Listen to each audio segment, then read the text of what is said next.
8 mars, journée de la femme, une célébration qui s'est poursuivie jusqu'au 9 mars dans les jardins de la ville et du département. Les associations féminines de l'île étaient conviées pour un moment de rencontre et de fête.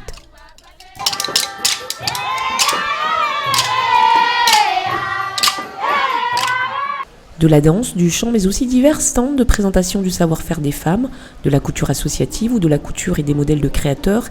Il y en avait pour tous les goûts. Maria a obtenu le premier prix du concours du meilleur créateur du 6e salon de la mode en 2015. C'est l'association d'Al-COI qui fait organiser le 6e salon de la mode. Et c'est le thème, c'est le tissage et tressage. Et c'est une condition, c'est un tissu naturel. Du côté de l'association d'Hélène, artiste en action, il s'agit avant tout de faire de la récupération, de transformer, mais aussi de mettre la couture à la portée du plus grand nombre de femmes. On fait des actions en ce sens tous les mercredis de 8h30 à midi. On apprend à tout public à coudre, tout ce que ce soit personnalisé ou bien initiation à la couture, peu importe. Ils viennent, elles viennent pour apprendre à coudre chez nous. Artiste en action est basée à Sainte-Marie, tout comme l'association Lève la tête Marien, qui permet aussi à des femmes de se retrouver, d'apprendre la couture, des femmes venues de tous les horizons. L'association vient de démarrer en décembre. La réunion, c'est un métissage, donc le fait que tout le monde y retrouve, il échange et tout, l'important pour nous. Cyrine préside l'association Zanatan. Le tissu ethnique devient sous ses doigts et ceux de ses adhérents de beaux costumes traditionnels ou encore de jolies pagnes. Mais voir les enfants, plus en plus, on perd notre culture traditionnelle. Voilà, on crée des associations pour amener les enfants pour connaître les traditionnels de notre grand-mère ou bien grand-père.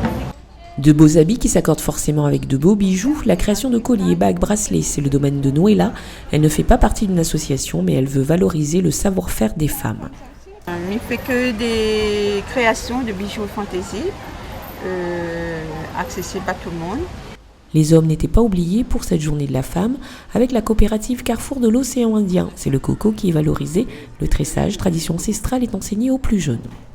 Dans la coopérative, on est entré, c'est comme une couveuse, mais c'est plus qu'une couveuse. Par exemple, les jeunes, les moins de 18 ans, les demandeurs d'emploi ou de longue durée ou machin, on est en train de faire une sorte de formation professionnelle, par exemple un CAP en vannerie ou quelque chose comme ça.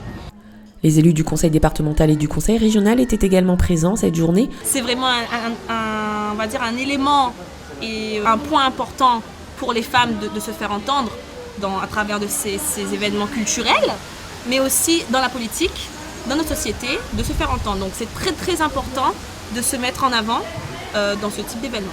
Oui, bien sûr qu'il faut promouvoir la part de la femme dans l'art en général.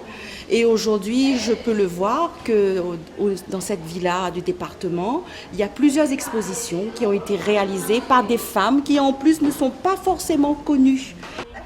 Une journée qui permet de comprendre et de voir que les femmes de La Réunion sont debout et comptent bien prendre la place qu'elles méritent dans notre société.